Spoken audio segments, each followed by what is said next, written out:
I need $600,000 before noon tomorrow, Dad. My daughter said it without blinking. Her voice didn't shake, just carried the tired edge of someone used to giving orders. Beside her, her husband folded his arms, a cold smile. If you don't want trouble, wire it early. On the table, the coffee I'd just poured for them was still steaming, but my heart had already gone cold.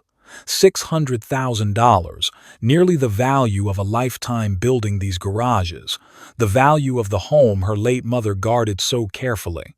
I looked at my daughter and realized I was speaking to a stranger, not the little girl who used to sit on my lap and laugh when I dabbed grease on her nose.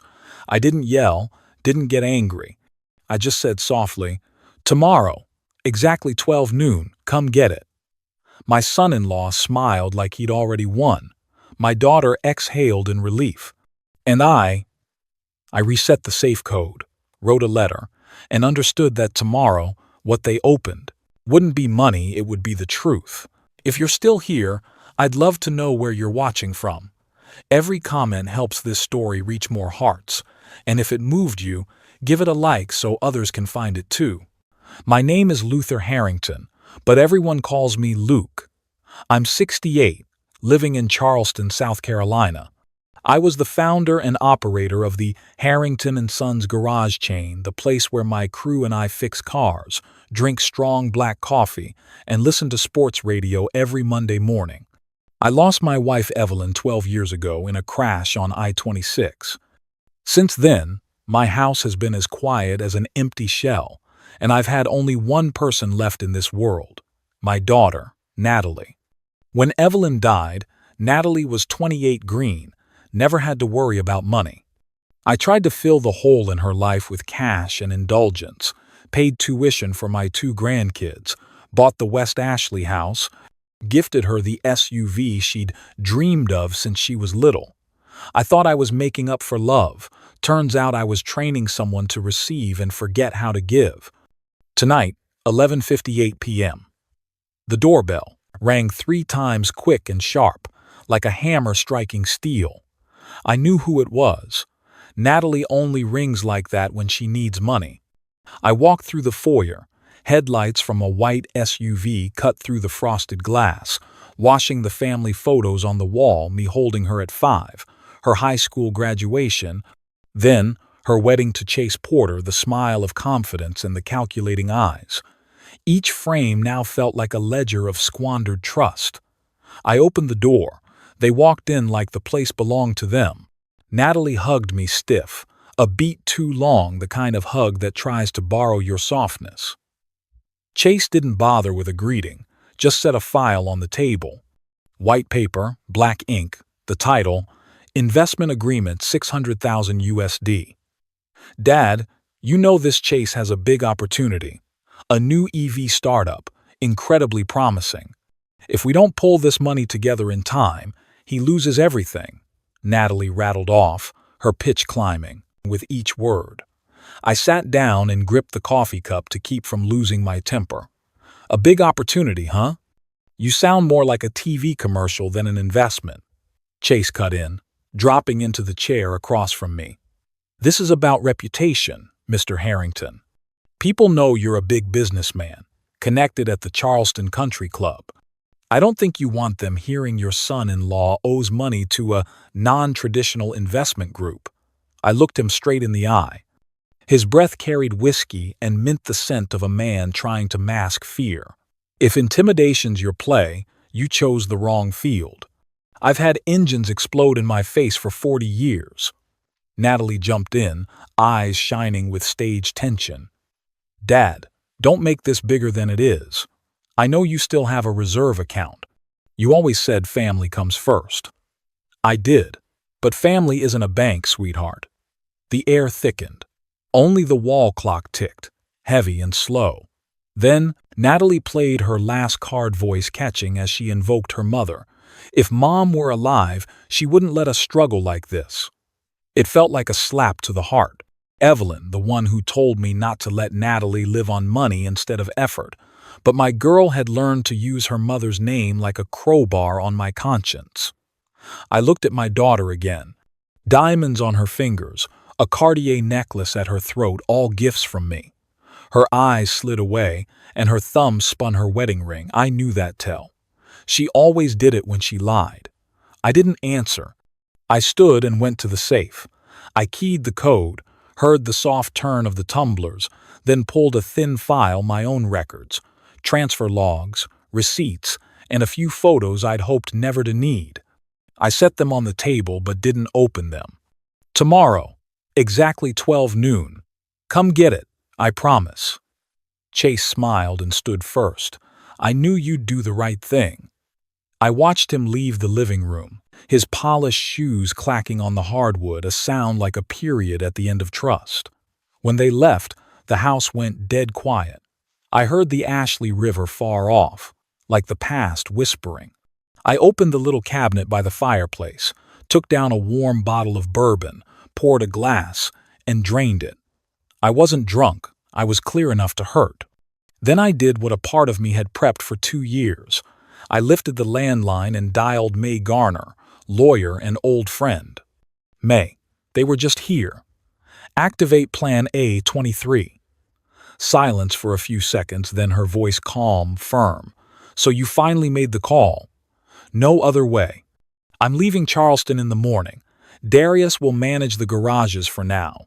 You handle paperwork and the grandkids' tuition funds. Done.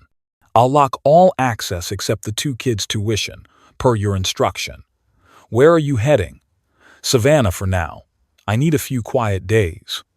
I hung up and opened the auxiliary safe, the one only I knew about. Inside were a USB drive, copies of documents, and a handwritten note. Tomorrow, receive the truth before you receive the consequences. I put everything into a small wooden box, along with the key to the storage unit I rented on the outskirts. On the lid, I wrote, Natalie, for when you're truly ready to look back. Then I wrote a short letter to my manager, Darius Cole, a mechanic I trust like a son. Darius, I'll be out about 30 days. You have full operational control. If anyone asks, I'm negotiating a deal in Florida. Don't disclose my location. L. H. I texted May one last time. Book the earliest train. Don't use my name. Use the old one. The old name, Luke Harper, the one I dropped after the Navy. Few in Charleston knew it. Fewer could trace it. I cleared next week's meetings, powered down my main phone, and kept only a burner. Before bed, I stood before my wife's photo, Evelyn's gentle face. You were right, I whispered. She doesn't need my money. She needs her own consequences. Outside, the river wind pushed jasmine across the porch, the scent she loved. I smiled, part ache, part ease. Tomorrow morning when they come back, the wooden box will be waiting on the porch. And me, when the train pulls out of Charleston Union Station, I'll carry copies of memories, a cheap phone, and the belief that sometimes losing everything is how you keep what matters. Tomorrow, at exactly 12 noon, they'll open the box and realize the thing they demanded is no longer money. It's a father's justice. 6 a.m. The Charleston station was still misty. I sat in the last car, small suitcase at my feet, the ticket reading Savannah, where I'd already rented a small riverfront cottage. The doors slid shut with a soft hiss, then the first shutter rolled under my shoes. The city fell back in the pale dawn, and a rare quiet settled inside me after a long night. I turned on the burner phone. May's text hit at 5:57 a.m. All set. Overdraft locked. Cards canceled. Old powers of attorney revoked. Only the kids' tuition remains as you asked. I replied, Thanks, May. Keep all records in your private safe. Don't disclose my location. On the train, coffee mingled with the light clink of metal each time we swayed. I leaned back and watched through the window old brick rows, faded billboards, then wet pasture. It was peaceful, if you didn't count the wooden box sitting on my Charleston porch. I could picture it clearly. Morning light across the lid. Natalie carved by my hand, uneven. a touch shaky, but true enough to show this wasn't a game. Inside, a detailed ledger for $1,120,000, the total I'd provided them over 8 years, each line typed, dated, reason noted, and Chase Porter's signature of receipt. In the middle, I placed the handwritten promise he gave me 2 years ago, on Christmas Day, when he knelt and begged for one last time. I remember the crooked letters. I, Chase Porter, promise this is the last time I ask my father-in-law for financial help. From now on, I will take care of my wife and children and return peace to the family. A promise like his checks worthless when due. Next was a small metal USB, scuffed pulled from my doorbell camera system. On it were recordings from birthdays, Thanksgiving, Christmas, Natalie's derisive laugh, Chase's smug tone. That old man is a walking ATM. Just say, "Dad, I'm in trouble," and the money flows. I'd listened to those clips 10 times, each pass a small cut. Last night I copied them to the USB, not for revenge, but so they could hear themselves without an audience. At the bottom, I placed a photo of Chase in the Jacksonville casino sent by a friend from the Mechanics Association 3 days ago. He's at a poker table, eyes red, fist full of chips. Under it, the EV startup investment contract he flashed last night. I'd read it. Blank pages, murky terms, no company name, just a signature for an anonymous partner. In other words, not investment, a doorway to debt. I also tucked in a brown leather Bible, the one Evelyn carried to church for 30 years. At Psalm 23, I clipped the B17 storage key, the only way to open the family's true memory. On the page I wrote, "When you need memories more than money, open." Natalie would understand. She grew up in church with her mother, that psalm by heart. But understanding isn't the same as facing it, that part I wasn't sure of. Before leaving, I knocked on my neighbor's door. Elvira, next to me for over 20 years. Widowed, meticulous, notices everything on our street. "Elvira, I'll be gone a month. Keep an eye on the house. If you see strangers, just flip the porch light and call the police." Softly, she asked, "Natalie again? Luke?" I smiled. "Yes, but this time I'm letting her learn." She nodded, kind eyes sharp underneath. I knew when my lights clicked on by timer, folks would think I was home. That little detail would keep the surface calm until the break. Before the station, I called Darius Cole, my downtown manager. "Darius, push all this week's maintenance to next week. If customers ask, I'm tied up on urgent business in Florida. No family talk. If strangers come looking, no meetings." He hesitated. "Everything okay, Mr. Luke?" "Okay enough. Right now, I want the engines quiet, to give the real engine a rest." Crossing the Ashley River Bridge, early sun hit the water. The surface was calm, but a whirlpool turned inside me. I remembered the first time I helped Natalie, 23, fresh out of school, nearly $6,000 in credit card debt. She cried all evening, said she'd just bought a few necessities.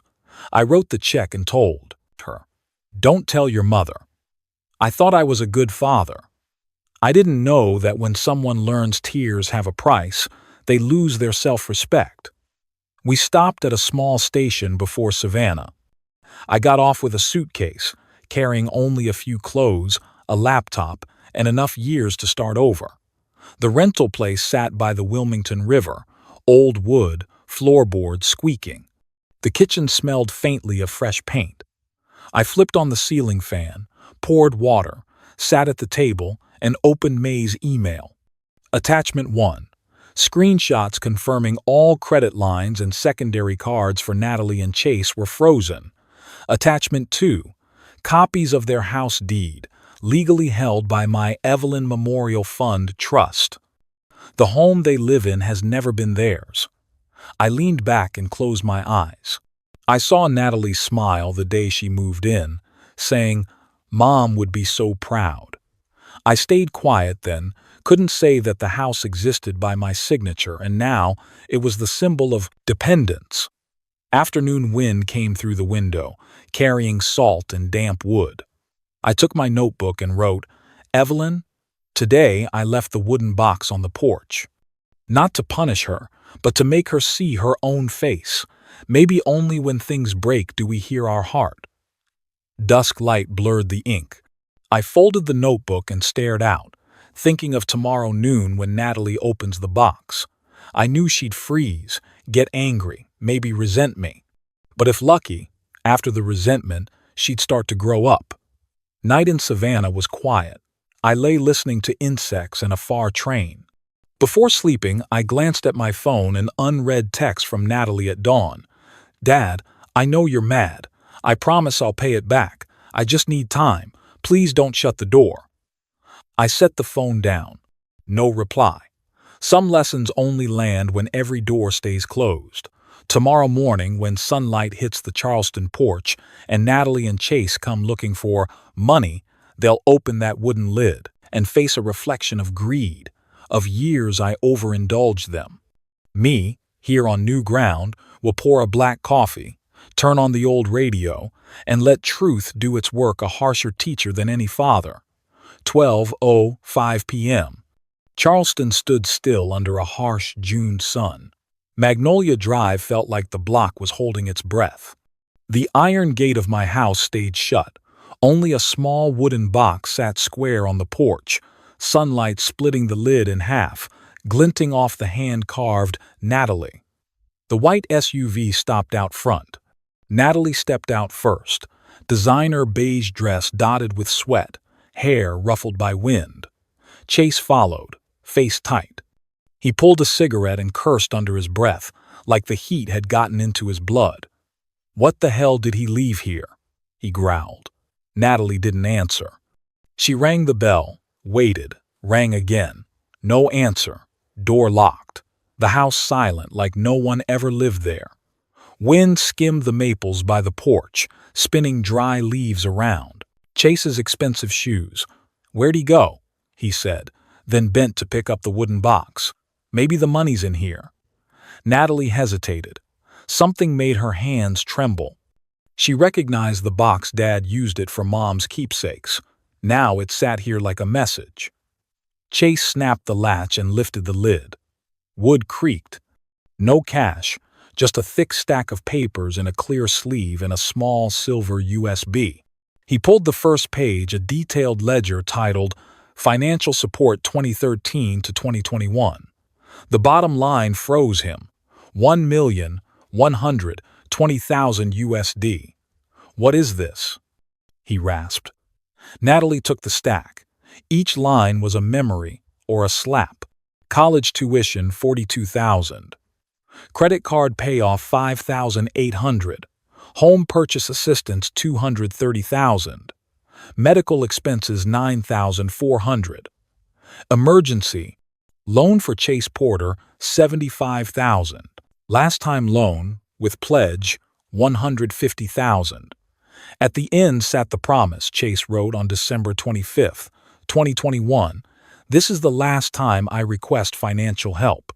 I will take full responsibility for my family."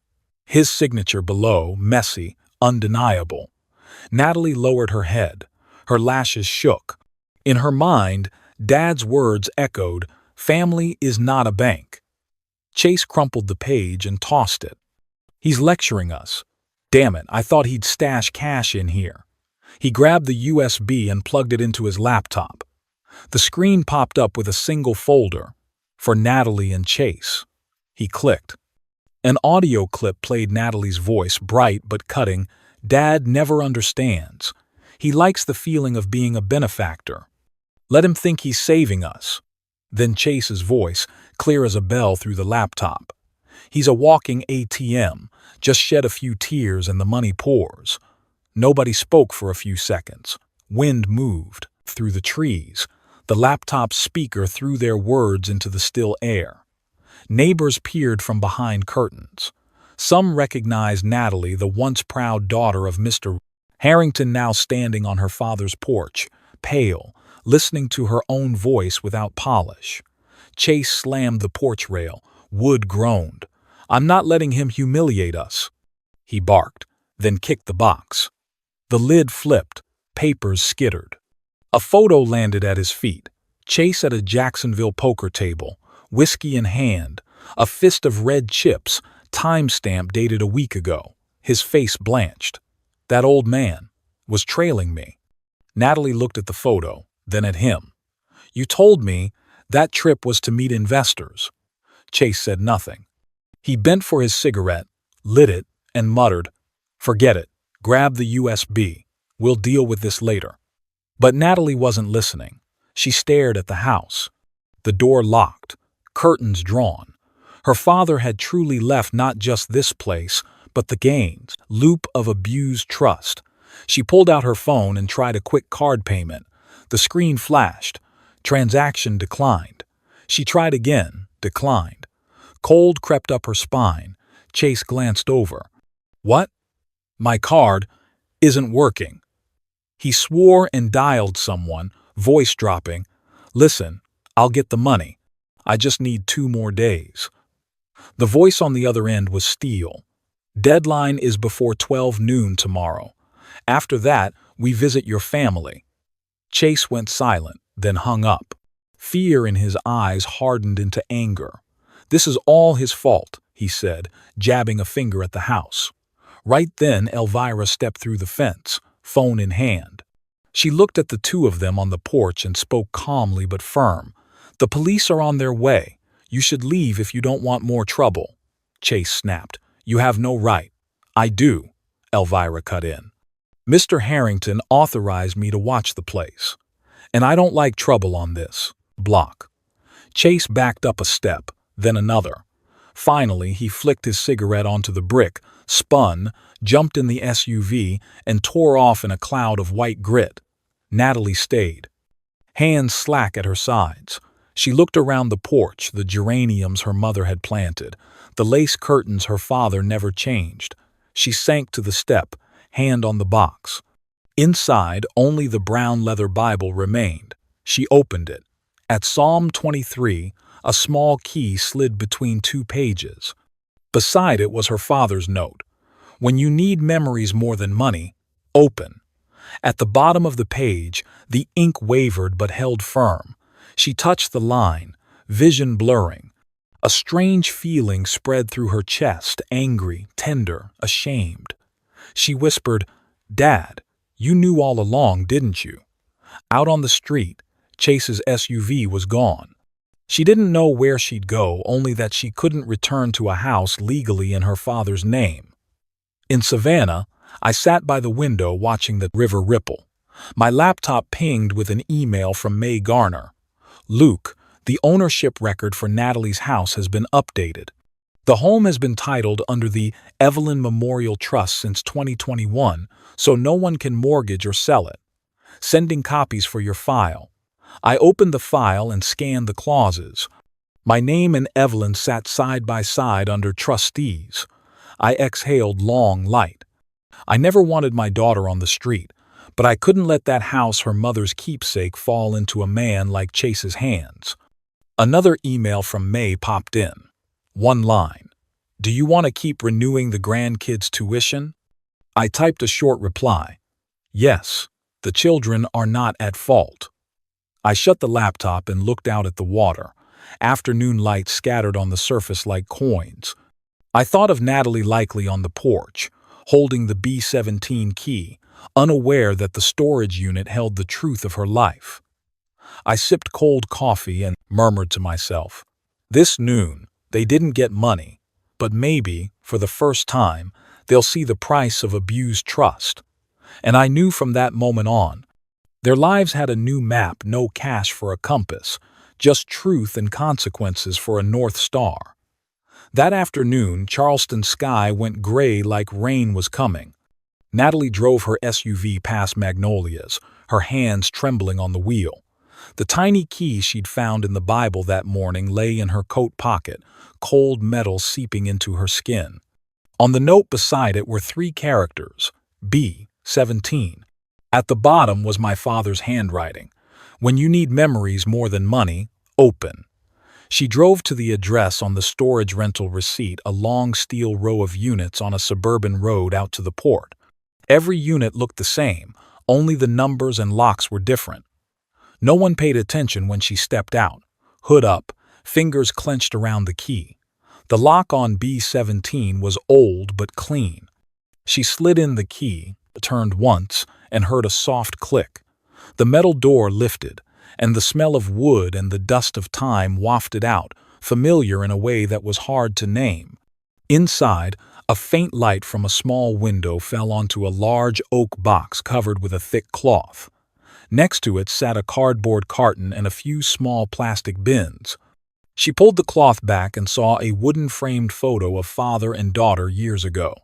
10-year-old Natalie with pigtails, sitting on the little wooden boat her father had built by hand. They were smiling, so bright and so real she had to turn away as tears rose without warning. She lifted the lid. Inside were things she thought had vanished from her life. Her mother's yellow raincoat, her diploma, a few old toys. Everything was neatly arranged, as if her father had kept it all these years just for this moment. Beneath the keepsakes, she found a plastic-sleeved file labeled Tax Records, Gift Declaration. She opened it. Tax filings listing every support payment her father had made to her and her husband over the years. Each entry was marked gift, not loan, which meant he had never asked to be paid back, never planned to settle accounts. She went still. All those times she'd said, "Dad acts like I owe him." He had said nothing because, on paper, he had erased the idea of a debt. Below the file lay a wine-colored leather notebook, the first page bearing the familiar slanted hand. Evelyn Harrington, 1998. Her hands shook as she opened it. Her mother's words rose like a voice from another world. "My girl is strong but impatient. She needs a job, not your wallet. If one day Luke forgets this, remind him with this very notebook." Natalie set the notebook down and covered her face. She couldn't hold it back anymore, tears spilled hot, dotting the leather. A sob broke loose, shattering in the quiet of the unit. Catching her breath, she noticed one more item at the bottom, a small cassette tape, the kind only her father's generation still used. The label read, "For Natalie, 2024. She looked around and found an old cassette player set beside it, batteries already in. She pressed play. A soft hiss, then her father's voice hoarse, slow, each word clear. "Natalie, if you're hearing this, it means I finally did the right thing. I'm sorry I spoiled you until you no longer believed in yourself. I called it love, but really, it was fear. Fear of losing you after I lost your mother. I kept you in a gilded cage thinking it would be safe. But it didn't make you safe, it made you weaker, and your gratitude turned into obligation. I'm going to step back so you can grow. Late is better than never." His voice broke a little at the end, as if he paused to hold himself together. Then the sound stopped, leaving only the click and whir of the tape. Natalie sat there, head in her hands, tears soaking her shirt. No one watching, no audience, for, in the first time in years, she cried for real, not to persuade anyone, not to get anything. She opened the small side compartment and found a thick envelope. On the outside, $5,000 for the first month of an apartment if you truly start over. Do not use this to pay gambling debt. Inside were crisp, real bills stacked neatly. She smiled through tears, a smile aching and light at once. Her phone vibrated. Chase. She stared at the screen for a long moment, then answered. "Where's the money?" His voice was sharp. "I told you there's nothing in the box." "I don't believe you. He must have hidden it somewhere." "No, you don't understand," her voice caught. "Dad isn't hiding anything anymore. Everything you wanted you already took." He scoffed. "Then sell the unit. Sell all the junk he kept. We need cash." She looked around. The father-daughter photo, her mother's notebook, the old tape. These were memories. Faith. She whispered, I have nothing left to sell except myself, and I won't put that on the market. Sometimes growing up isn't about forgiveness, it's learning to guard the part of yourself no one can buy. Have you ever felt that way? A few lines are enough, I believe someone out there will see themselves in your story. Silence on the other end. Then, the long beep of a dropped call. Outside, rain began first drops on the metal roof, a hollow patter under distant thunder. Natalie closed the lid, pulled the cloth back over. She took the notebook, the envelope of cash, and the old key stepped out and locked the door. The SUV started, its lights washed over the B-17 placard, then faded into the hard rain. In Savannah, I got a text from Elvira at 5:40 p.m. Luke, she went to the unit, left alone. Heavy rain, she sat a long time at the fork before driving off. Chase wasn't there. I looked at the screen and didn't reply right away. Part relief, part ache. I knew Natalie had just faced herself for the first time without me standing in between. Soon after, May Garner called. Luke, I just sent the packet to Chase's attorney exactly as you instructed. Good. Everything included. Everything. Jacksonville casino photos, the sham investment contract, a copy of the USB, and the full marital terms. Remember that unfavorable clause when he married. If financial fraud is found, all marital property shifts to Natalie. I closed my eyes and nodded slightly. I remember. Thank you, May. She sighed. That man won't have a way out. Are you ready for that? I don't need him to suffer. I just need him to stop dragging my daughter under. May hesitated, then lowered her voice. Rumor is he really owes $600,000, and the creditors aren't exactly legitimate. They won't wait long. I said nothing. Rain hammered the window of my small rental. I pictured Chase's face, slick, arrogant, and knew the game he chose was at its end. I went back to the table, took up my notebook, and wrote a few lines on a fresh page. She opened the unit. She's probably wet, tired, but truly starting to see the light. Evelyn, I did what you asked. Let our girl learn her own lesson. I set down the pen and poured a warm cup of tea. Outside, rain blended with a faraway train, fading. In my mind was one image, my daughter leaving B-17, holding her mother's notebook, stepping out of the past for the first time without demands, without a performance, only herself. And I knew everything truly began here. I rented a small upstairs room in a wooden house just off the docks on the south side of the Savannah River. The place was old but clean, pine walls gone gray, floors that clicked with every step.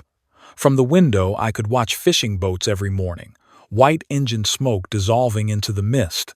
Each morning I sat at the table, took my blood pressure, and logged it on a slip taped to the wall. First week was 162, second week 148, third week 136. For the first time in years, I felt my body lighten with my heartbeat. Mornings in Savannah smelled of salt and damp wood, with gulls calling like a greeting from the sea. I learned to slow down, brew coffee, skim the news, walk the docks. At 68, my hands were still steady, but the face in the mirror had changed, less carved, less heavy. My eyes no longer scanned for someone to rescue. They looked straight out at the water, where the light lay like a quiet promise. The first night there, I slept a full 7 hours, something sedatives hadn't managed in a decade. No more money demand texts, no late-night calls, no one telling me I didn't understand family. Only wine threading the boards, light as a soothing hand. Every morning I got an update from Darius Cole, who manages the Charleston garages. Honest, few words, keeps his promises. Revenue steady this month, Mr. Luke. No cancellations. A few asked why you're not around. I said you're on a short break. Everyone sends their best. I read and smiled. Late in my working years, I'd feared the whole thing would crumble the moment I stepped away. It didn't. Maybe rest isn't an ending, it's how you see the worth of what you built. That afternoon, an email from May Garner. Luke, freezing the secondary accounts for Natalie and Chase is complete. Only the kids' tuition remains, per your request. The bank confirms all funds tied to you are removed from their access. I typed back, "Thank you, May. Keep everything in order. The kids aren't at fault." After sending, I leaned back and watched the river in the evening light. I pictured my grandkids still going to school, as carefree as when Natalie was small, not yet knowing how adult worlds can swap love for leverage. That night, I opened the laptop to skim old headlines and saw an untitled email. Natalie's address. One line only. "I need a job." No greeting, no apology, no complaint. 4 plain words enough to make me sit very still. Maybe it was the first time she asked for a chance instead of a check. I pulled 3 old contacts I knew were hiring. An auto parts store on Savannah's outskirts, a car wash I'd visited, and a tire company's customer support center. I sent them to Natalie, no extra note, no lecture, just directions. The choosing was hers. After, I shut the laptop and sat quiet. The river wind slid in with a briny chill. I realized how many years I'd patched holes in love with money. I'd thought the more I gave, the stronger love would stand. But giving without edges had turned love into a weight. I began keeping a daily expense log, a small notebook with 4 columns: need, want, cost, and waste. Day 1, I still bought the pricier coffee, plus pastry and a paper. I wrote it under waste. Week 2, I bought only black coffee. Week 3, I brewed at home with the old machine. I saw that I too had spent to fill emptiness like Natalie, only I called it something fancier, treating myself. One afternoon I wrote a letter to Evelyn, gone 8 years now. The page wrinkled where my hand still shook. "Evelyn, I diffused the charge, but the heart still hurts. You know, our girl opened the unit and looked at herself. I'm not angry anymore, just sorry. Sorry we didn't teach her that love isn't the same as allowance. But maybe you'd smile, because she's finally learning to stand." I folded the letter and set it by the small photo I always carry Evelyn on the dock years ago. White dress in the wind, gaze steady and kind. That night, rain moved in. Drops drummed the tin roof, blending with the river, a low, easy rhythm. I put on a jacket and walked to the dock where an old wooden skiff sat unused. My landlord said I could fix it up if I wanted. I opened, a toolbox oil and damp wood pulling me back to the years when I was a mechanic. Hand strong, Natalie just learning to say, "Daddy." I scrubbed off moss, replaced a couple planks, brushed on sealant. Each motion felt native as breathing, like I was patching my life, board by board. As the rain thickened, I paused and looked up. The room light wavered on the water like Evelyn's eyes. I murmured, "I'm fixing our boat so I can go out tomorrow, not to run to prove I'm still living." I sat in the skiff, listening to rain beat the wood. Oil and rain smell mingled, old and calm. Somewhere, Natalie might be reading her mother's notes. Maybe, for the first time, she understands money isn't proof of love, it's a measure of responsibility. Near dawn, I headed back, hand over my heart. The next morning's blood pressure read 128/79, the lowest in 20 years. I looked out where the river brightened with sunrise and told myself, when I return to Charleston, I won't be an ATM. I'll be a father and a man who keeps a piece of peace for himself. I brewed a black coffee, no sugar, no cream. Steam rose, a simple smell in a small room. Outside, a motorboat turned over, waves slapped the bank. I smiled, lifted my cup and whispered, "At last. I'm starting to live, not just pay for living." The first word I heard about Chase didn't come from police.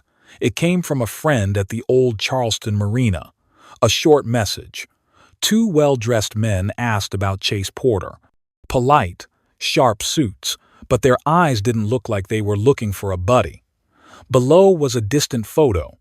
2 guys in gray suits, black shoes shining, leaning on the rail at Harlan's dock bar. I didn't need more. In Chase's line, Polite men rarely stand for banks, they stand for debts that never erase. $600,000, a black hole he thought he could fill with slick words and a grin.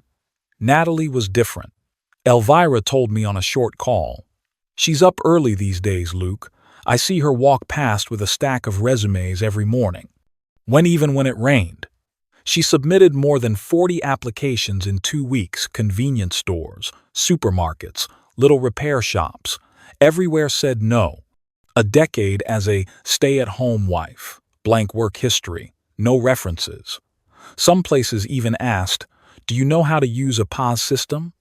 She kept quiet, nodded, and left. Every night, Elvira saw her light on late. She told me, voice low. At first she cried. Then she just stared at the screen and typed the same things over and over. I think she's learning how to write a resume from scratch. I didn't intervene. I read what Elvira sent and stayed quiet. Sometimes silence is the only medicine that helps you grow. By week 3, Natalie started selling things. Handbags, watches, designer coats, trophies of a dream life listed one by one. She sold cheap, just enough for rent, power, and some food for the kids. I saw it in a bank report. $1,800 all she got after unloading nearly everything. A tiny figure next to 600,000, like a drop thrown at a desert. The next week, a new voice, not Chase's, but the people he owed.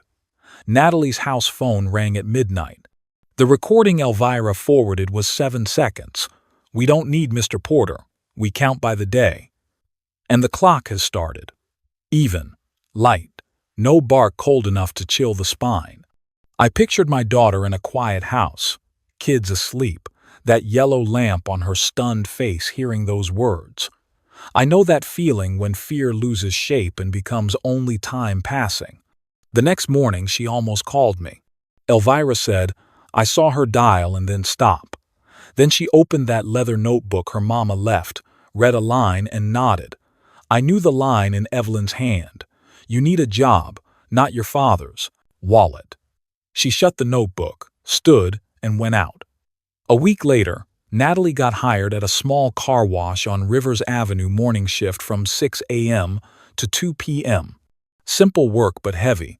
Wipe downs, vacuuming, underbody sprays, blasting water under a 97-degree sun. Her hands darkened, leftover nail polish flaked away. At night, she took a second job at the neighborhood grocery from 7 p.m.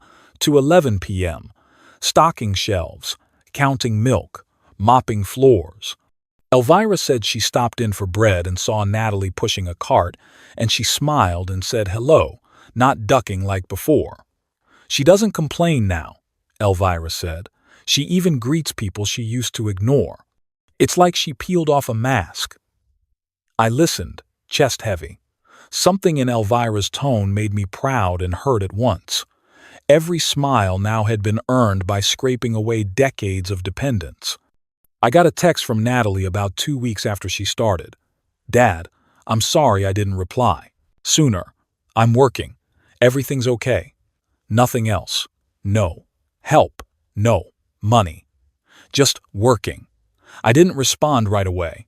I let the quiet stretch between us like a new bridge, not sturdy yet, but enough to step across. Early the next month, May sent an update. "Luke, Chase left Charleston. He pulled cash from a private Jacksonville account 3 days ago. No sign since." I asked. "And Natalie? She just filed for legal separation." "I think she picked the right time." I nodded. "Make sure the kids are safe. If she needs essentials, draw from the Evelyn Fund." May's voice softened. "Understood.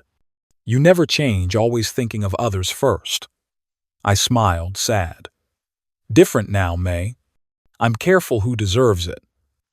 After that, Savannah went into its rainy spell, but I felt oddly dry inside.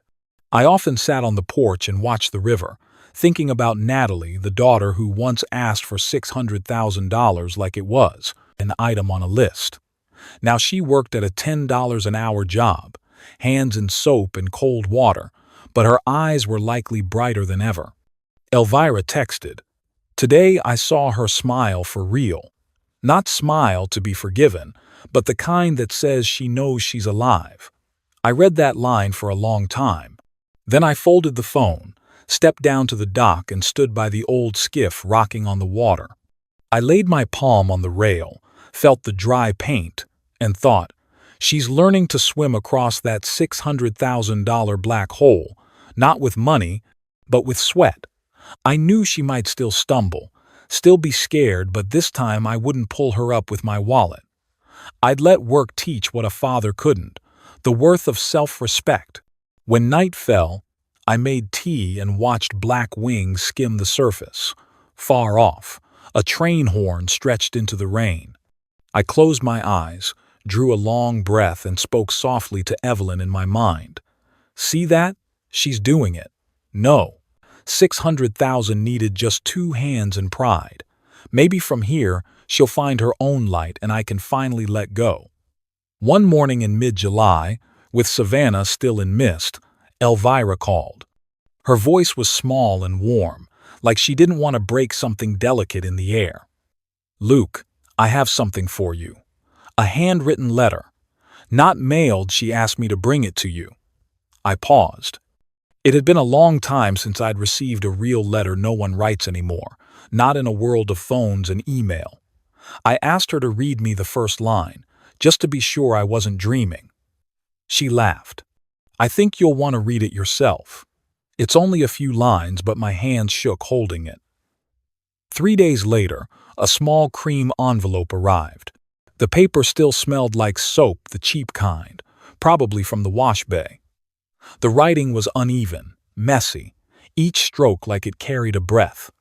I sat down, opened it, and read, "Dad, I've worked 2 jobs a blooting day for 14 straight days. I'm still arrogant, but at least now I'm tired from labor, not scheming. My hands burn, skin peeling from the wash, but when I see a car shine, my heart shines too. I once called you a walking ATM. Now every time I rinse a car, I remember that and feel ashamed. I'm not asking for forgiveness.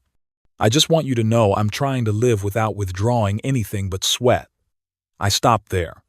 The ink blurred like a tear had fallen on the word ashamed. I sat for a long time listening to the ceiling fan, then gently folded the letter. I didn't know whether to laugh or cry, maybe both. No flowery apologies, no begging, no excuses, just plainness. And in that plainness, I saw my daughter finally starting to grow up. I took a postcard from the drawer, the Savannah Riverwalk at sunset. On the back, I wrote a few short lines. "Natalie, if you can hold out 30 days, I'll teach you how to change oil and analyze engine noises. This work isn't easy, but it teaches what money can't buy, the honest sound of effort. Dad." I asked Elvira to deliver it. She skimmed it and smiled. "You never use flowery words, but every line lands like a hammer."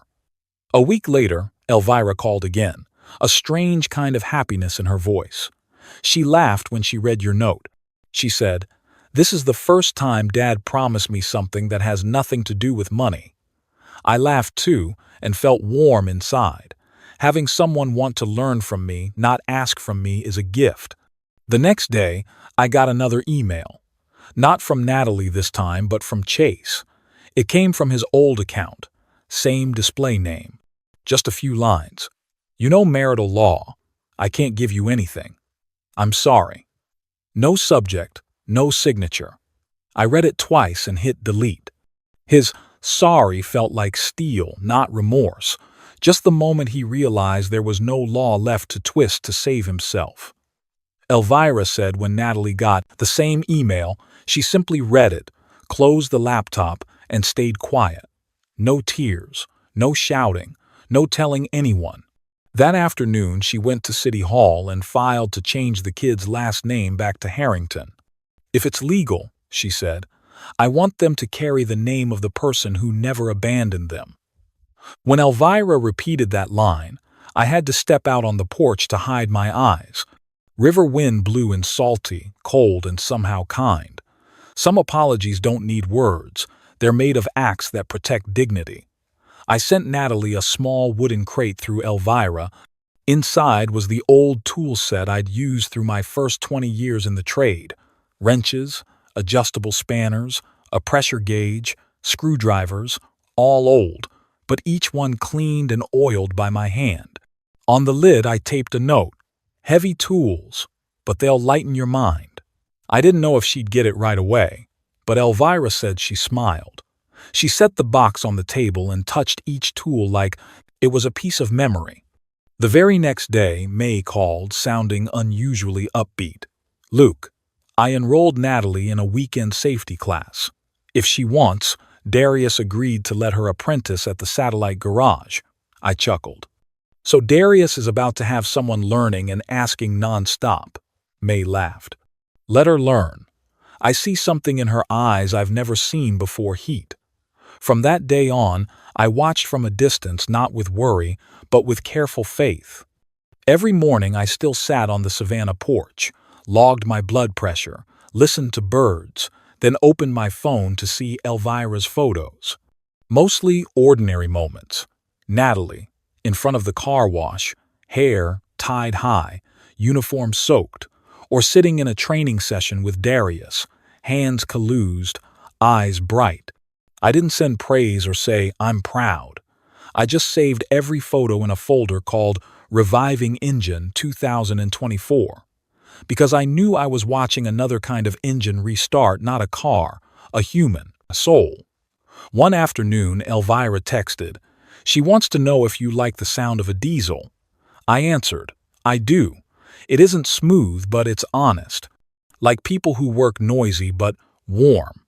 Elvira replied with a smiley and added, "Looks like she's starting to get it." I set the phone down, leaned back, and looked out the window.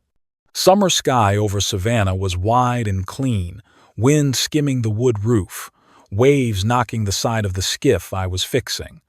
Everything was finding a rhythm, slow but sure. Finally, on day 30, I got a photo from Darius. Natalie was bent over a small truck changing oil, shirt streaked with grease, hair wet with sweat. Smiling, not the kind of smile to please someone, the kind you wear when your own hands have done a real thing. I didn't call or text. I just looked at the picture a long time. Sometimes silence is the highest kind of congratulations. That night, I opened my notebook and wrote one more line on a fresh page. Natalie is halfway there. The second half won't be strength, it'll be faith. Then I set down the pen, poured a warm tea, and watched the Savannah River catch the sunset. A distant engine grumbled, loud but steady, like the heartbeat of a father learning to trust that his daughter has finally caught the spark. I returned to Charleston on a late August morning. The city smelled the same damp wood, sea salt, sun on stone streets. I didn't tell anyone. Not May, not Darius, and especially not Natalie. I just wanted to see it with my own eyes, not through phones and second-hand words. I parked 2 blocks from Harrington and Sons. The old sign was still there, now with a small "under new management" tag underneath, not replacing me, a sign of new life. I stood outside under a tree and looked through the big window. Inside, Natalie was under the hood of a pickup, swapping an air filter. I could see her hands tremble a little, but she kept her balance. A bolt fell. She picked it up and seated it right. No clumsy rush, no angry sigh.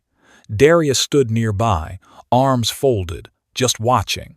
He didn't help, she didn't need it. I stayed there a while, the smell of oil taking me back decades. Finally, I walked in. The bell over the door gave a small ring. Natalie looked up, surprise, then a quiet smile. "Dad," she said softly, like sound might break the moment. I nodded and said slow, "Hand me the clamp." No hesitation, she turned, pulled the right tool from the box. Greasy hands, sure motion. I smiled. "Now we're talking." She laughed and wiped her brow. Took me 3 weeks to remember all the names. I stepped in beside her. Metal touched metal. The engine coughed and settled. I showed her the difference between a mistimed spark knock and a failing bearing easy to confuse, different in rhythm. She tilted her head, listening close, eyes bright like a kid. "It's like telling an honest voice from a lying one," I said. "You have to. Listen with your chest to hear it." She nodded. "Now I get why you call an engine a breathing thing." From then on, I stayed at the shop more. Darius reorganized shifts and put Natalie on paid apprentice status. The old hands kept their distance at first. They were used to the girl who once dressed fancy and drove a luxury SUV standing beside them now with frazzled hair and grease on her wrists. 2 weeks later, it was different. Natalie never asked anyone to do her work. She hauled oil, mopped floors, emptied bins, outworked most. On a day over 100 degrees, uniform glued to her back, she still smiled when customers walked in. One afternoon, I overheard a tech murmur to Darius. "She's not doing this for Instagram, boss. She's doing it for real." I said nothing from the back, but I knew the men who doubted her now believed. Something else changed. More women came in. "Because the young lady explains it without scare tactics," they said. Natalie kept it, simple and kind. "If we leave this bearing, it can crack the housing and cost 10 times more. Replace it now and it's like buying a good pair of shoes." They nodded, thanked her, and returned. Darius said revenue was up 18% that month. I just smiled and said, "Let it keep rolling. Don't mention money to her." One day I handed Natalie a plan to rehab the old box truck I used when I started. "If you can sell it, you get a percentage." She looked up, wide-eyed. "A real percentage, or another lesson in disguise?" "Real. But only if you run every step." She grinned. "Then I'm in." Weeks later, that tired truck looked new, fresh paint, smooth, idle, clean cab. She sold it to a young couple, opening a flower shop for more than I'd guessed. She handed me my cut. "Use it to buy paint for the boat." I looked at her and said quietly, "Keep it. It's earned." That night we went to the River Cafe for apple pie, Evelyn's favorite. Same old place, scarred wood tables, warm lights, a guitar in the corner. We didn't talk money or past mistakes. We talked about her mother. "Now I see how Mom stayed patient with you for 30 years, Natalie said. "You don't say much, but you remember everything." I smiled. "Your mother planned everything, even B-17. She blinked. "She wrote it? I thought it was your idea." "No, she sketched it before she passed. She said if you ever slipped, let father and daughter save you with truth, not money." She went quiet a long time, then asked, "Did she know I'd fall?" I shook my head, a sad smile. "No, she believed you'd get back up, and to get up, you have to be allowed to fall." Her eyes went red. I said nothing more. We just sat, listening to river wind and gulls. The pie went cold, and no one hurried. When the server brought tea, Natalie reached out her hand, still smelling of oil. I reached mine. We didn't say sorry, didn't say forgive. We just let two calloused, grease-marked hands hold the Harrington way to apologize and to forgive. I drove home in silence, radio off. I thought about Evelyn, the years built on sacrifice, and my daughter, the one who once called me a walking ATM and now calls me teacher. Streetlights flashed across the glass. I spoke to myself. "See it, Evelyn? Our girl doesn't need my money anymore. She needs my hand to point the way." Sea wind carried salt and warm tar.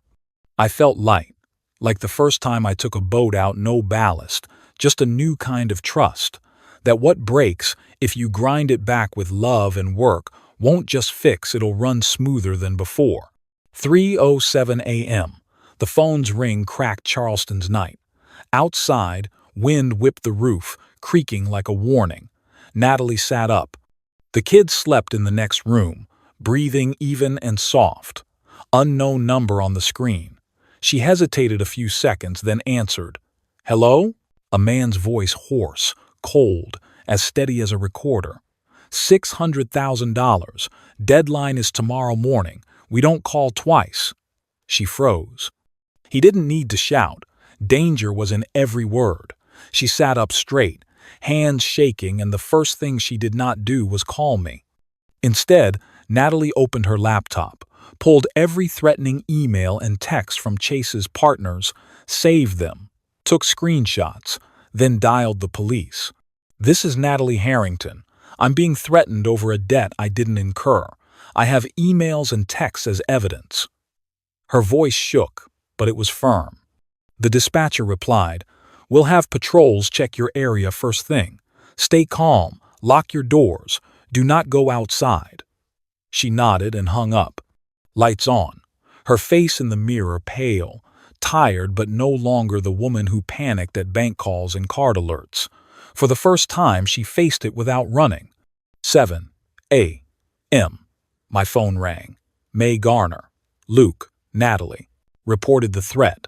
"I'm filing for an emergency protective order. Police will patrol the block. Want me to add more cameras?" "Do it," I said, "as fast as possible." 10 minutes later, I called Natalie. She picked up fast, voice rough but steady. "Dad, I'm okay. They only called once. Police are here. You don't have to prove you're strong," I said. "You only have to be safe." "I know. I'm not scared for me, just for the kids." I paused, then said slowly, "You don't have to pay a debt you didn't borrow." On the other end, she answered softly, "I know. But sometimes the innocent still stands in the wind. I just want to block it for them." That morning, I moved the kids over to Elvira's for a bit.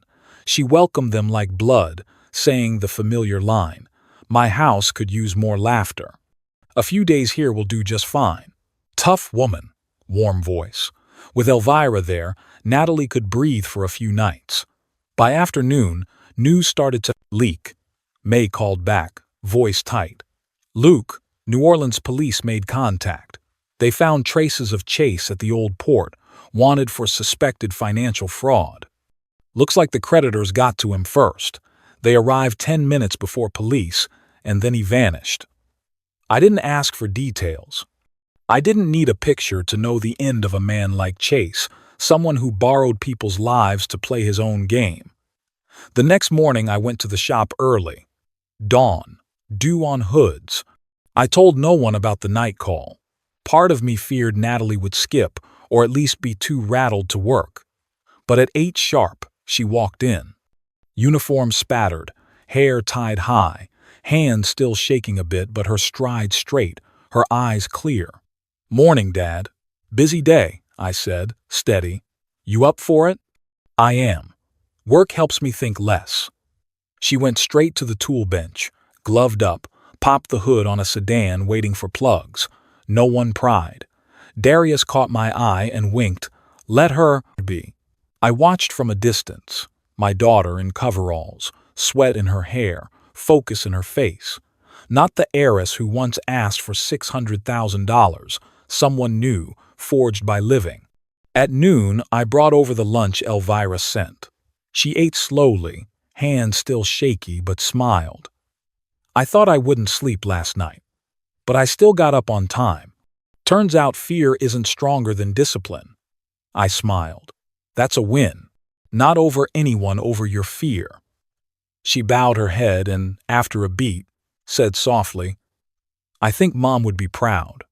"She always was," I said. "And today, so am I."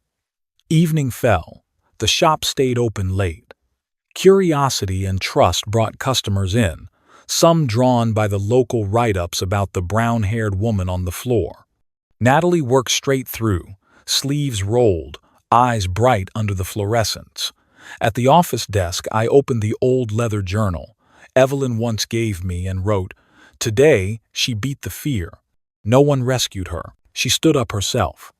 I closed it and listened, engines idling, a wrench hitting concrete, and Natalie's voice, clear and calm, explaining to a customer, "That noise isn't dangerous. Just a worn rubber mount. I'll swap that at no charge." That voice even, Not fawning or bragging sounded like Evelyn. She'd told me the same when I was a hot-headed kid with a socket set. No one is truly strong until they learn how to speak gently. That night on the porch, the smell of oil clung to my shirt. Whether Chase was caught or gone, Natalie's wound had been patched with something tougher than money pride. I looked at my notebook and added one more line.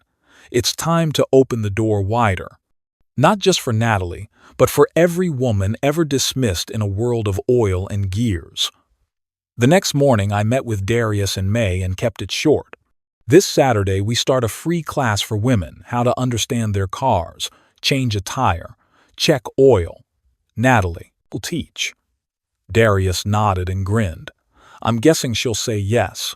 She was born to teach through her own mistakes. That night I texted Natalie. Saturday, first class. I want you in the middle. Minutes later she replied, I'm nervous, but I'll do it. If anyone is as scared as I used to be, I want them to see nothing stays broken forever. I read it and felt my heart ease. I remembered Evelyn telling me something similar years ago. You're not broken, Luke. You just need someone to help you catch spark again. I looked at the clock, 3:07 a. Same time as the threat call. But this time there was no fear, only a small laugh in the dark. I closed the journal, set down the pen, and told myself, my daughter, the one who once fell for money, just beat the dark. From now on, what she teaches will be real. Saturday morning, the first class, Harrington and Sons, was busier than ever. By 8 a.m., dozens of women all ages, from college girls to midlife moms, lined up in the yard with notebooks and phones. They weren't there to wash or service, they came to feel at home under a hood. Darius propped up an old wooden sign and painted in white, Basic Car Skills for Women. Instructor, Natalie Harrington. I stood on the sidelines, arms folded, watching Natalie step into the circle. She wore a blue coverall, her hair tied high, a little grease on her face, not for effect, but because it was real. Hello, everyone, she said, her voice steady. Today, I'll show you how to change oil, check spark plugs, and know when a shop is telling the truth. The class burst out laughing, and the room instantly relaxed. Natalie spoke naturally, weaving in her own story. I used to think engines were dirty, loud, and not for women. Now I understand. What's scary isn't the grease. It's pretending you know when you don't. I pretended well for 10 years, until I had to start over. Her tone wasn't self-pitying. Every line was just enough plain and sincere. When she pointed to the oil cap and showed how to remove it, I heard the students whisper in surprise.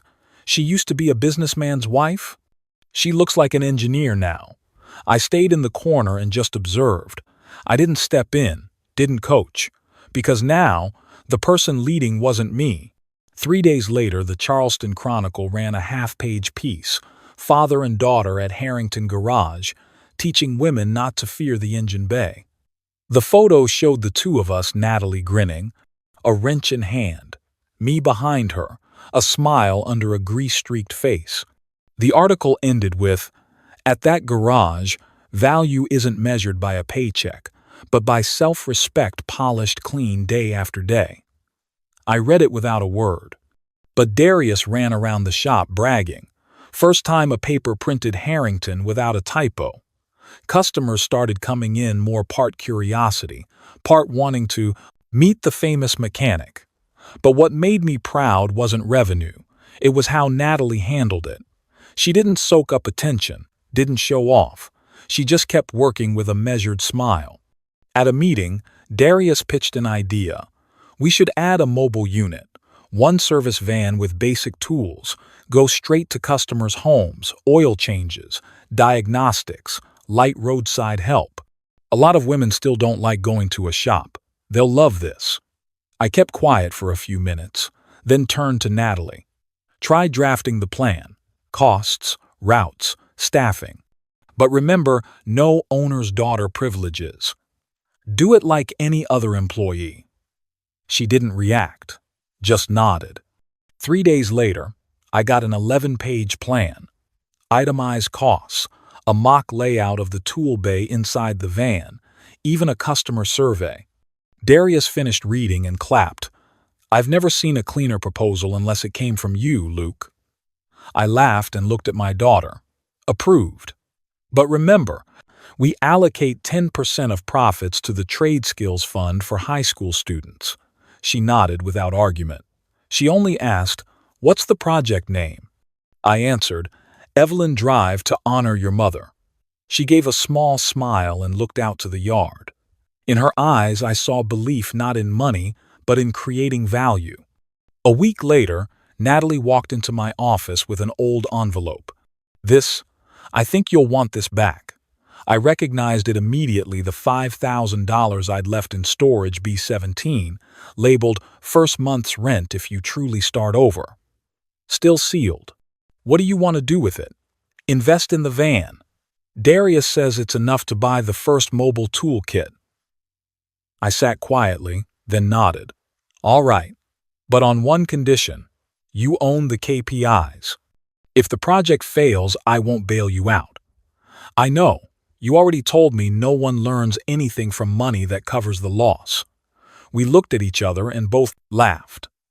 Amid the rush, May Garner finalized Natalie's divorce. She called me that afternoon, voice even. "It's done. Marital assets are basically zero.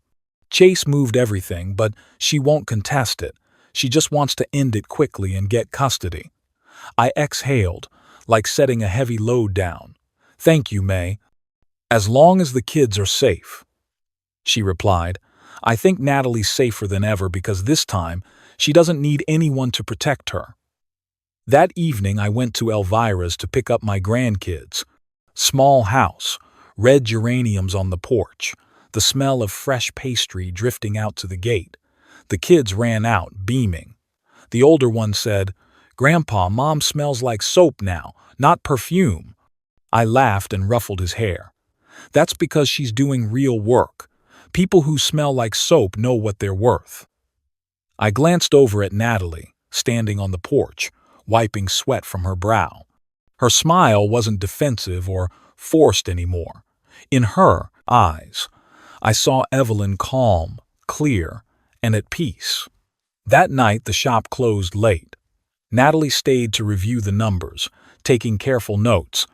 I sat across from her, pretending to check invoices but really just watching. She said softly, "Dad, tomorrow I'll road test the first prototype van." "I know. But don't forget this project isn't to prove you're talented. It's to prove you create value." "I understand. I don't want to rescue anymore. I want to drive my own road." I looked at her, oil still clinging to a few strands of hair, nicked nails but eyes bright. "You can drive it now, Natalie," I said slowly. "Not just the van, your life."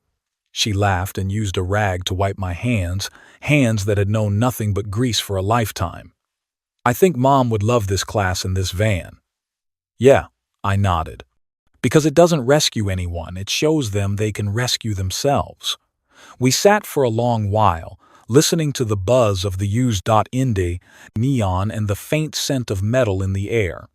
I looked at my daughter, no longer a princess, no longer dependent, no longer the child who called me a walking ATM. In front of me was an adult, learning to use her own hands to rebuild her world.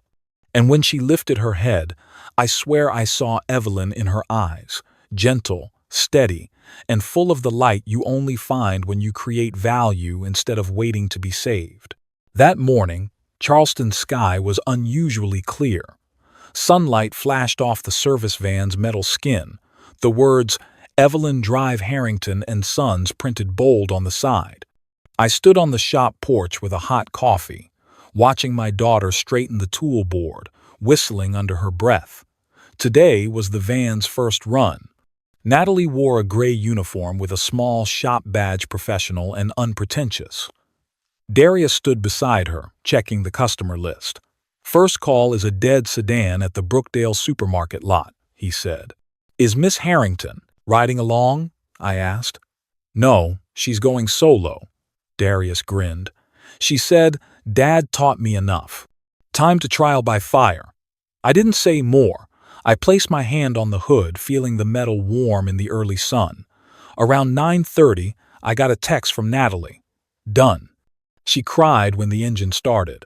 Attached was a photo, a middle-aged woman, hands still shaking, hugging Natalie in the middle of the lot, the sedan behind them idling steady like a heartbeat. I sat quiet in my office, staring at the picture. Sometimes, to change a life, all it takes is one moment when you do what you thought you couldn't. That afternoon, Darius came in, grinning wide. Luke, we just signed a 6-month maintenance contract with Whitley Transport's fleet. They heard Natalie in class, felt she's genuine and knows her craft, so they want to partner. I looked up and laughed. So, teaching is marketing now?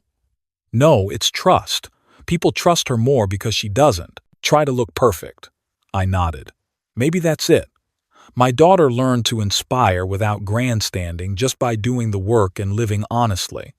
A week later, Natalie got an invitation from Lincoln High, her old school. They wanted her to speak at Career Day, starting over from the oil line. That morning I went too, but sat in the last row. Dim lights, a flowered podium. The principal introduced her briefly, then Natalie stepped up with a mic, no notes or slides. I used to think failure meant losing everything, she began. But I forgot there are things you only see when you're stripped bare, like when you take off an engine cover and finally spot what's really jammed inside. The hall went silent. She told her path briefly, no gloss, no dodging. The mistakes, the arrogance, the empty days, and learning to change oil and fix cars again, taught by the father she once treated like a bank. Now I know, starting over doesn't mean starting lower, it means starting truer. Students applauded. A few teachers wiped their eyes. I stayed in the back and didn't step forward. I just wanted to be where the lights didn't reach, watching my daughter not perform, just live. When it ended, she looked for me and found my gaze from afar. She smiled and crossed her thumbs, our old signal from when she was little, meaning, we're good. I nodded. We truly were. That night at home, I opened the leather notebook, the one I still use to write Evelyn. Under the warm lamp, it shone on an old photo of the three of us. Evelyn's gentle smile, Natalie at 10 sitting on the wooden skiff. I wrote slowly, "Do you see it, Evelyn? Our girl changed the tire of her life herself. No more waiting on the shoulder, no more texting for roadside rescue. She can hold a wrench and tighten what's loose inside her." I paused, sighed softly, and felt as light as if I'd just paid off a lifelong invisible debt. A few days later, word on the street reached the shop. Chase had been spotted working at a garage near the Texas border. No one knew if it was true. The only rumor was that he was living rough under a new name, $600,000 of debt still hanging over him. When I mentioned it, Natalie just shrugged. "I don't care where he runs anymore. I'm busy living." I laughed short, but warm to the core. Busy living, 2 simple words, worth more to me than any sum of money. One afternoon, Elvira stopped by with fresh pastries. She set the tray down and said, "The house smells like flour again, Luke. The smell of living steady, not the smell of worry." The kids ran circles, laughter echoing across the porch. Natalie walked over from the shop, a few oily strands in her hair, her face bright. Elvira smiled and looked at me. "Told you. The girl just needed one well-timed break. Now she can run," I answered. "And this time, she knows how to stop." We laughed together, our laughter riding the evening breeze. That weekend, we took a family photo in front of the shop. Me, Natalie, the 2 kids, and Darius by our side. The Harrington and Sons sign had been repainted, and Sons stayed, but Natalie added a small decal underneath. And daughter. I looked at the letters and felt my throat tighten. Natalie smiled. "You said the brand name is a memory. We don't change it. I just added a little present." "Deal," I said. "Now it has new meaning." The shutter clicked through a few frames. In the last one, I held Natalie's hand with the kids between us, the refresh sign above and the white van parked at an angle behind. That night I made coffee, slow like every old habit. Steam rose and the smell filled the small kitchen. I opened the window. Wind off the Ashley brought the scent of motor oil and Elvira's baking, two smells I never thought would belong together. Now the perfume of simple happiness. I wrote on the final page of my notebook, morning coffee, afternoon teaching, evening counting blessings. Everything else let time set the idol. I set down the pen and looked out at the porch. Outside, the Harrington and Sons and Daughter sign glowed in the streetlight. Natalie chatted with a customer. The kids chased each other in the yard, and Elvira sat smiling beside her pastries. I leaned back, gratitude rising through my chest. Not because we were richer, but because I finally understand the finest thing a father can give isn't money or advice. It's the chance for a child to stand up, fix what's loose, and live as themselves. And that night, with the hum of cars fading down the street, I knew the day of handshakes had truly arrived. 1 year passed since the first Evelyn Drive rolled out. Now the second service van was on the road, painted navy with crisp white letters, Harrington and Sons and Daughter service on wheels. Natalie was the primary driver. She handled the van like she was born to it.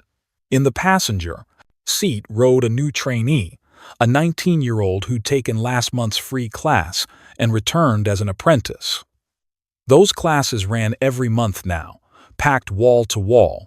Some were recently divorced, some single moms, even a few grandmothers near 70 who just wanted to understand the car so nobody can cheat me. Natalie stood before them, shirt stained with oil, smiling bright and speaking sure. She taught tire changes, dipstick checks, and more importantly how to believe they were strong enough to do it themselves. I often sat in the back of the shop, sipping coffee, listening to my daughter's voice flow steady through the clink of tools and bursts of laughter, the smell of oil everywhere. I rarely stepped in anymore. The work ran smooth on its own, like a machine fresh from a full service. I formally stepped back from day-to-day operations in spring. Darius became general manager. I turned into the old advisor, dropping by to lead community classes or guide new apprentices. Once a week, I taught a small session, Understanding Engine Noises. The kids called it Uncle Luke's Story Hour because I mix mechanics with life, how a strange knock is like an unhandled regret. The longer you ignore it, the worse it gets. Natalie now led the service team, paid on performance, no owner's daughter perks. She ran the crew tight, few words, everyone listened. One day I walked in and saw her smiling with an older customer who'd just had her car fixed. The woman squeezed Natalie's hand and whispered, "Thank you, dear." Getting back behind the wheel of my husband's old car, I never thought I could do that alone. I stayed in the corner. I was proud not because Natalie saved her, but because she helped her save herself. In my desk drawer, I still kept the old brown Bible, the one where I once hid the key to B-17. Now there was no key and no secrets left.